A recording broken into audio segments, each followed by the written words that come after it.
Le Grand Matin Sud Radio. L'enquête de la matinée. Et notre enquête ce matin, on parle bien sûr des réformes des retraites. Et soutenez-vous les syndicats. Pour l'instant, vous êtes en majorité à dire oui, bien entendu, sur Twitter et sur Facebook. Vous pouvez continuer de commenter sur les réseaux sociaux. Nous appeler au 0826 300 300. Et ce matin, nous sommes avec Éric Benel. Bonjour.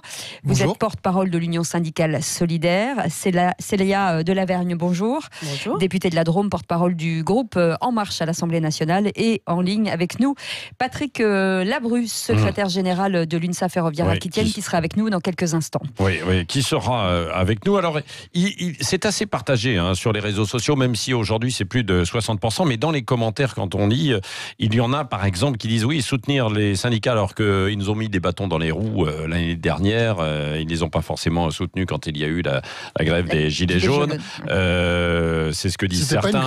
C'était pas une grève. Pardon, ce n'était pas une grève, c'était le mouvement. En fait, oui, c'était.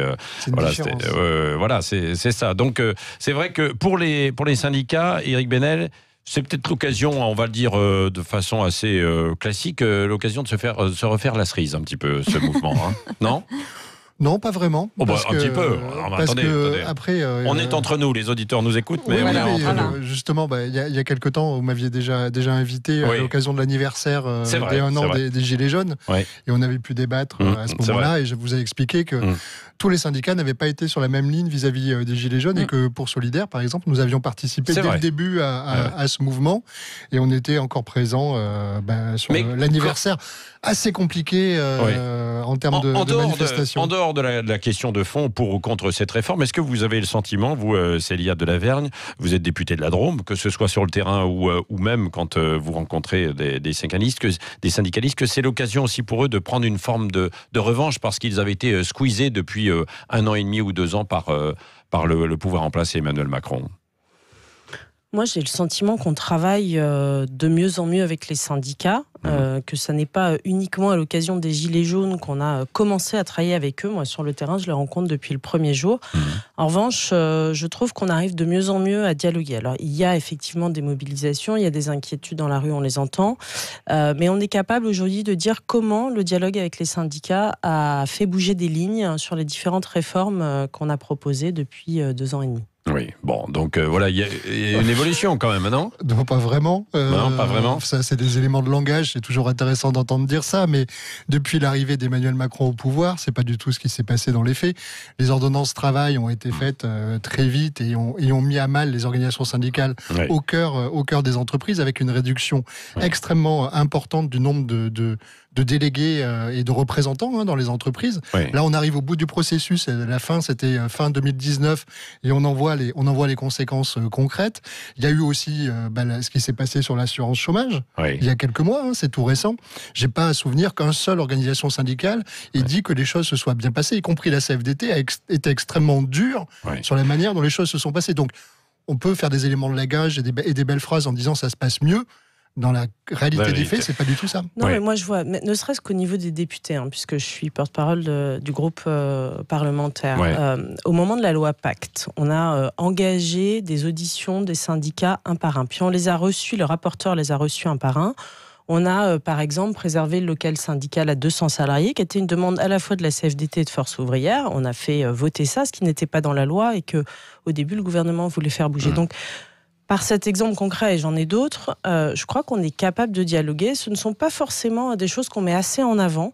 Et moi, je voudrais rappeler, et d'ailleurs le Premier ministre l'a dit dans sa déclaration vendredi dernier, il a mis en avant les sujets sur lesquels, et je pense qu'il sera capable de nous dire, voilà comment les lignes ont bougé grâce au dialogue avec les syndicats qui est engagé depuis maintenant 18 mois et on sait qu'il est temps d'aboutir. Pour l'instant, ça bouge pas trop, c'est même un peu gelé en attendant la déclaration du Premier ministre demain sur les contours de cette réforme des retraites. On va continuer d'en parler dans un instant avec vos appels également. Et Patrick Labru qui est avec nous aussi au téléphone de l'UNSA Ferroviaire en Aquitaine, Poitou-Charentes. Et vos appels 0826 300 300. Restez avec 9h27. L'enquête de la matinée. Il est 9h29, merci d'être avec nous. 0826 300 300, vos appels au standard pour réagir sur cette question ce matin. Est-ce que vous soutenez les syndicats dans le cadre de la réforme des retraites? Et nous avons Patrice de Pau qui est au standard avec nous ce matin. Qu'on va prendre dans un instant, mais juste avant ça, Cécile, on avait Patrick Labru, on lui a promis de le prendre, secrétaire régional de l'UNSA Ferroviaire, avec Éric Benel qui est porte-parole de l'Union syndicale solidaire et Célia de Lavergne, donc porte-parole du groupe de La République En Marche à l'Assemblée nationale, député de la Drôme. Patrick Labru, il y a Villeneuve qui dit non, cette grève est un piège, les syndicats sont dans cette affaire pour défendre quelques catégories professionnelles privilégiées. Qu'est-ce que vous répondez à Villeneuve qui écrit sur les réseaux sociaux, Patrick ? Bonjour. Bonjour. Nous, on n'est pas du tout dans la défense des régimes spéciaux. Nous, on défend toutes les retraites. Les régimes spéciaux faisant partie de l'ensemble des retraites, ça représente 3% aujourd'hui des gens qui vont partir à la retraite. Donc, c'est une partie de l'équation, mais pas la totalité de l'équation. Alors, le réduire... C'est vrai, mais en même temps, c'est beaucoup eux qui bloquent parce qu'ils sont très forts et très implantés, ce qui est normal, dans les transports et la paralysie. Imaginez qu'il n'y ait pas les transports paralysés aujourd'hui. Est-ce qu'on parlerait autant de cette grève ? Alors, je n'en sais rien. Si, vous le savez. Je remarque quand même qu'il y a le soutien de la population. Oui, c'est vrai. Et que les grèves, enfin les manifestations qui ont eu lieu n'ont pas fait venir que des salariés du ferroviaire ou de la RATP. On était même minoritaires dans les manifestations. Donc je pense effectivement que peut-être que la grève pose des soucis, mais le mal-être dans la population et notamment dans les différents corps de métier est présent. Donc c'est pas le réduire aux régimes spéciaux, à mon avis, ça serait une erreur stratégique de compréhension ou alors un élément de langage. Et j'aimerais juste revenir, si j'ai 2 secondes, sur ce point que Madame la députée a exprimé. Alors j'entends le dialogue social, mais nous il est en berne. Et quand j'entends qu'on reçoit en région et dans vos circonscriptions les syndicalistes. Alors écoutez, moi j'ai demandé à être reçu à 35 députés il y a 3 semaines ou un mois. J'ai reçu une réponse. Alors effectivement, le dialogue social... Dans votre région, Aquitaine-Poitou-Charentes. Tout à fait, sur l'Aquitaine-Poitou-Charentes. Sur les retraites, j'ai demandé à être reçu pour expliquer ce qui se passait, pour essayer de faire comprendre quelque chose. Une réponse. Voilà, alors si c'est ce qu'on appelle un dialogue de qualité, je pense qu'on n'a pas la même définition. Quant à la mise en place ou à ce qui peut se passer, alors c'est pas revanchard, je pense pas du tout que les organisations syndicales, tout du moins la mienne, soient revanchardes. Par contre, ce qu'elles remarquent, c'est que la mise en place de la réforme du Code du travail, avec la mise en place des CSE par exemple, a réduit de 70% les moyens d'action pour défendre les salariés dans l'entreprise qu'est la SNCF. Par exemple, on est passé de 800 CHSCT à 23. Voilà. Alors c'est pareil, tout dépend de ce qu'on met dans le dialogue social. Voilà. C'était une petite remarque. Oui, non, bien sûr, ça s'entend. Elle va vous répondre, Célia de Lavergne, avant d'entendre Patrice qui est avec nous de Pau. Oui, aussi. Il y a du dialogue ou pas? Bon, après, c'est difficile de répondre à la place des autres députés. Exactement. Moi, je sais que c'est dans l'ADN de notre groupe parlementaire, mais moi, j'ai demandé à chacun des syndicats, qu'il s'agisse d'ailleurs de syndicats par profession ou interprofessionnels, de les rencontrer dans les semaines qui viennent. Certains, je les ai déjà rencontrés, d'autres, c'est à venir. Les rendez-vous sont progressifs. Donc, je ne peux pas m'exprimer pour tous les autres, mais sachez quand même... Je ne sais pas si à la question est-ce que les Français soutiennent les syndicats, en tout cas nous soutenons le syndicalisme. Je suis persuadée que pour réussir à réformer ensemble en France et à faire les réformes qui sont nécessaires aujourd'hui. Je rappelle que c'est pas une réforme pour se faire plaisir, c'est une réforme indispensable qu'il faut faire aujourd'hui. On a tout intérêt à travailler avec des syndicats forts, organisés, qui sont capables de faire d'ailleurs des manifestations dans le respect de l'ordre public, et c'est ce que le Premier ministre a souligné la semaine dernière. Et donc, moi, je pense que nous avons intérêt. Après, je ne pense pas que nous ayons intérêt à nous braquer sur une réforme. Il faut absolument, et c'est le message qu'a envoyé le haut-commissaire aux retraites, le Premier ministre et le Président de la République, nous devons continuer à dialoguer. On n'est pas toujours d'accord sur tout, mais on trouvera des points de convergence. Il y a des grands principes qui ont été établis et le détail sera présenté demain midi au Conseil économique et social. Oui, Patrice de Pau qui est en ligne avec nous avant Éric Benel. Bonjour Patrice. Bonjour Patrice. Bienvenue. Oui, merci, bonjour à tous. Oui. Oui, écoutez, moi je suis tout à fait favorable. Voilà, je suis tout à fait favorable au syndicat et à la lutte sociale qui est en train de s'engager. Ouais. Je participe au mouvement des Gilets jaunes depuis le début, sur Pau, ici en Béarn. Ouais. Et il y a eu, effectivement, il y a eu de nombreuses rencontres entre la CGT notamment et l'Assemblée citoyenne ici à Pau. Ouais. Vous-même, vous êtes syndiqué ou pas, Patrice? Non, pas du tout, non. Non. Je n'ai jamais été syndiqué, j'étais militaire de la gendarmerie. Oui. Et je n'ai jamais été syndiqué, mais... Ah oui. Ils n'ont pas le droit. Voilà. Ouais, bien sûr. Et voilà, les gendarmes sont des sous-citoyens, comme un tas de sous-citoyens. Voilà. Ouais. Des statuts particuliers qu'il faudrait revoir, parce que ce sont de vieilles dispositions. Mais bon, ça c'était un autre débat. Oui, ça c'est vrai. Et donc nous sommes en dialogue permanent avec les syndicats, parce que, étant donné que le mouvement des Gilets jaunes n'est pas très politisé, entre guillemets, ça nous apporte beaucoup de vision sur les choses et beaucoup d'informations. Voilà. Oui. Est-ce que vous avez le sentiment d'ailleurs que les Gilets jaunes soutiennent un peu d'une façon générale les syndicats aujourd'hui dans leur lutte contre la réforme des retraites?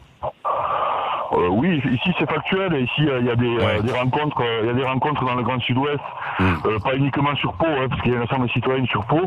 Il y a des rencontres sur la côte basque, dans le Gers, en fait, dans le Grand Sud-Ouest, il y a des rencontres entre les syndicats et les Gilets jaunes. Et c'est quelque chose qui se fait, et ça nous permet d'avancer et de discuter et de justement de se fédérer pour essayer de faire avancer le débat. Merci Patrice d'avoir été avec nous. Éric Benel, pour réagir à ce que disait Patrice, c'est-à-dire qu'il y a eu le mouvement des Gilets jaunes sans les syndicats, et aujourd'hui ils vous soutiennent. Tous les syndicats. Sans tous les syndicats, oui, non mais c'est vrai. Faut le rappeler. Et aujourd'hui, ils disent, et vous sentez cette force derrière vous des Gilets jaunes, de cette colère, parce que ça va au-delà de la réforme des retraites, on a l'impression, ce mouvement et cet appel à manifester aujourd'hui, non? En tout cas, ce qui est sûr, on a l'impression que c'est le pouvoir d'achat, que c'est l'anxiété, etc., non? C'est pas une anxiété, hein. C'est pas un petit peu quand même. Non, c'est plus un ras-le-bol. C'est plus une colère, parce que évidemment les Français sont inquiets pour leur retraite. Ils sont inquiets pour leur retraite, mais sont aussi en colère parce qu'ils vivent ce qui a été fait depuis plusieurs années comme des injustices. Ils sont favorables, ils le disent d'ailleurs quand on les interroge, est-ce que vous êtes pour une amélioration du système de retraite? Ils sont favorables à une amélioration, ils sont favorables à plus de justice. Par exemple, le gouvernement nous dit... Il nous répète sans arrêt sur la question des femmes, parce que c'est vrai qu'il y a des inégalités pour les femmes et les hommes en matière de retraite. On va pouvoir, avec ce système, arriver avec un minimum de 1 000 euros pour tout le monde. On n'est pas obligé d'attendre de changer le système, hein. Ça peut être fait dans le système actuel, ce minimum-là. Il n'y a pas besoin d'attendre. Donc, on n'a pas besoin de discuter pendant 18 mois pour arriver à mettre une mesure de justice d'un minimum de retraite de 1 000 euros pour tout le monde. Ça veut dire qu'il faut réformer des petits détails et pas tout réformer. C'est pas un détail. Enfin, quand je dis des petits détails, non, c'est pas moi qui vais vous le dire, mais ce que je veux dire, c'est que plein de gens. Il faut réformer des petites choses à l'intérieur. Mais il y a des choses urgentes à faire. Il y a des choses urgentes à faire. Et quand on parle justement de la colère des Gilets jaunes, dans la colère des Gilets jaunes, il y avait énormément de retraités qui étaient mobilisés, qui avaient été assommés par la hausse de la CSG, qui avaient vraiment de plus en plus de mal à vivre. Donc il y a eu quelques aménagements qui ont été faits, qui ont un petit peu apaisé la situation, mais globalement, on a une paupérisation de la population extrêmement importante, et notamment de la population de celles et ceux qui travaillent. Donc cette question-là, elle est au cœur de la mobilisation. Nous, on a été, très honnêtement, on sentait que la mobilisation du 5 décembre allait être importante. On le sentait dans les endroits où on est implanté, etc. On avait beaucoup de gens qui nous demandaient comment faire grève. Sur le terrain. Oui, beaucoup de gens nous demandaient comment faire grève.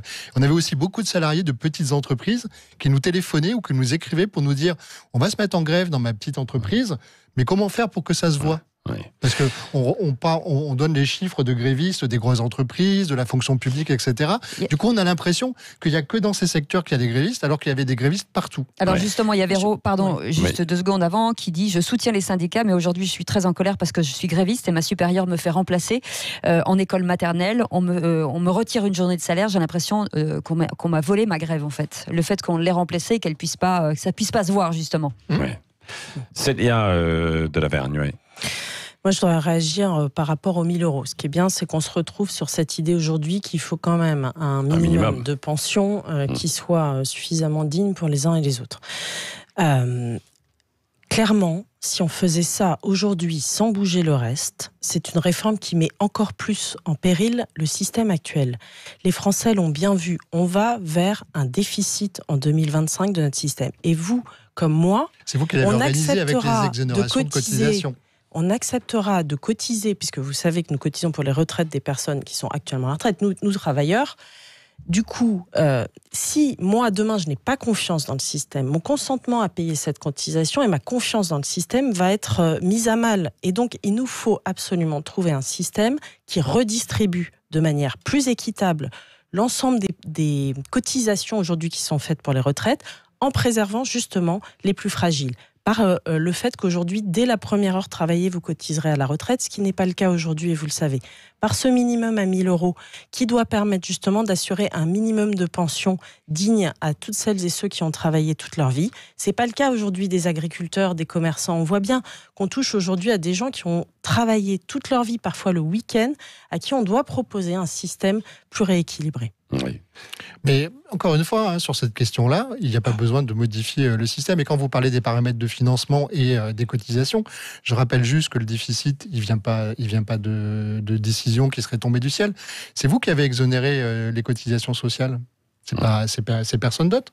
Et c'est ça qui a provoqué le déficit. À partir du sur moment les où bas salaires, pour avoir davantage de personnes qui travaillent et donc pour assurer un équilibre qui est celui de notre modèle social. De la même manière, vous pouvez pas dire que 10% de chômage, c'est acceptable et donc réduit la masse salariale des fonctionnaires et donc réduit les cotisations qui sont versées par les fonctionnaires. Oui. Patrick Labru, secrétaire régional de l'UNSA Ferroviaire à Aquitaine, Poitou-Charentes, toujours en liaison avec nous. Est-ce que vous avez l'impression, parce que certains disent, oui, ce sont les syndicats qui bloquent le pays, qui le paralysent et qui vont emmener à la catastrophe certains commerçants et certains secteurs de l'économie. Comment vous prenez, vous, cette accusation ?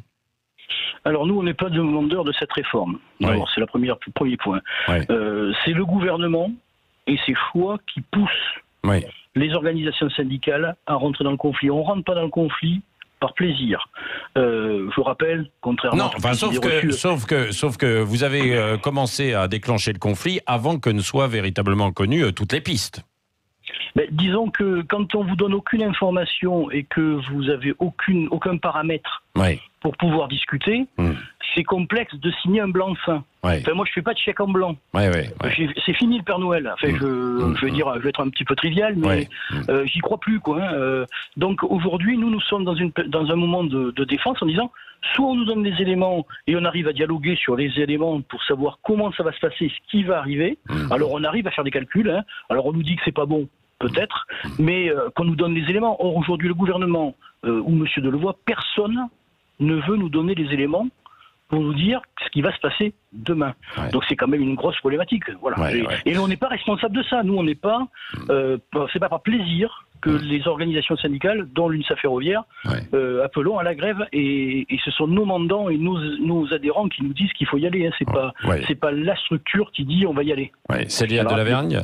Le statu quo, pas de réforme, c'est intenable. Je suis désolée de le dire, les Français le savent, on ne peut pas rester dans ce système aujourd'hui. On propose un système qui passe de la solidarité par métier à une solidarité nationale. Moi, je trouve que c'est encourageant. Après, j'entends, et je crois que, mais comme tout le monde, y compris nous, les députés de la République En Marche, on a hâte d'être demain midi pour connaître le moins de paramètres, pour avoir l'architecture de la réforme que le Premier ministre va nous présenter et pour pouvoir discuter sur des éléments tangibles et concrets avec l'ensemble des syndicats. Mais ne nous faites pas le procès d'avoir concerté. C'est un procès qu'on nous a fait il y a 1 an et demi au moment des Gilets jaunes, de manière d'ailleurs plus ou moins vraie selon les cas. Je crois qu'aujourd'hui, on a mis tous les ingrédients pour créer des conditions de confiance, qu'il y a un flou aujourd'hui, certes, mais demain, à partir de midi, on y verra plus clair. Et je crois qu'à ce moment-là, c'est à ce moment-là que une décision de grève ou pas peut se prendre et pas sur des peurs mais pas en agitant des chiffons et en jouant sur le caractère anxiogène de ce que peut représenter la retraite pour les Français. Parce qu'on a l'impression que quelles que soient demain les annonces, Patrick Labru, les cheminots sont mobilisés et continueront de mener leurs actions, hein, non ? Pour l'instant, nous sommes dans le conflit. On attend ce qui va nous être dit. Voilà, on va regarder. Oui, mais quand j'en entends certains, ils disent non, mais on a provisionné sur un mois parce qu'il y a le 13e mois qui tombe, etc. Donc on est prêt, on continue, camarade, quoi, si je puis dire. Je résume, c'est un peu ça, hein. Oui, enfin, on n'est pas responsable du timing qu'a décidé le gouvernement pour mettre en place cette réforme ou pour la présenter. C'est quand même lui qui est responsable pour donc bon, on va pas non plus inverser les rôles. Et le deuxième point quand même qui est essentiel, c'est qu'aujourd'hui j'entends le terme de concertation, mais enfin ça c'est un élément de langage et la concertation ça veut rien dire. Hein. Bon. C'est-à-dire qu'à chaque fois qu'on va en réunion et qu'on demande quelque chose ou qu'on avance des points, on n'a aucun retour et aucun point positif dessus. Donc la concertation, c'est bien. Moi, je préfère le terme de négociation. Et la négociation, c'est autre chose. C'est un dialogue. Là, il n'y en a pas. Bon, bah écoutez, on va voir à partir de demain s'il y en aura de nouveau, parce que c'est quand même assez important. Il y a des gens qui commencent à être paralysés, bloqués, et donc qui voudraient que ça avance, sans prendre position pour l'un ou l'autre, que ce soit gouvernement ou côté syndicat. En tout cas, on termine avec un pourcentage toujours favorable à est-ce que vous soutenez les syndicats, réforme des retraites, plus de 60%, mais beaucoup de commentaires. Oui, c'est intéressant. C'est oui, mais. Merci Éric Benel, porte-parole de l'Union syndicale solidaire. Merci Célia Delavergne, députée de la Drôme, porte-parole du groupe La République En Marche à l'Assemblée nationale, qui a pu prendre son train sans problème. En TGV, il n'y avait personne. Oui, parce qu'évidemment, il n'y a pas beaucoup de monde dans les trains aujourd'hui. Beaucoup ont reporté leur déplacement, leur voyage. Et Patrick Labru, qui était avec nous, secrétaire régional de l'UNSA Ferroviaire Aquitaine, Poitou-Charentes, et vos appels au 0826 300 300. Dans un instant, on va vous emmener dans la Saharienne. Voilà, c'est une course de filles. Voilà, vous allez faire du sport, vous allez voir que ça s'appelle le dépassement de soi et un petit peu d'aventure. On comprend. Garçons, non, il n'y a pas de garçons. C'est interdit aux garçons. Voilà, faudra vous déguiser, Patrick. Puis du 13 au 20 décembre, vous êtes à la matinale. Voilà, c'est réglé. C'est ça. Et 9h46, on revient dans un instant, bougez pas.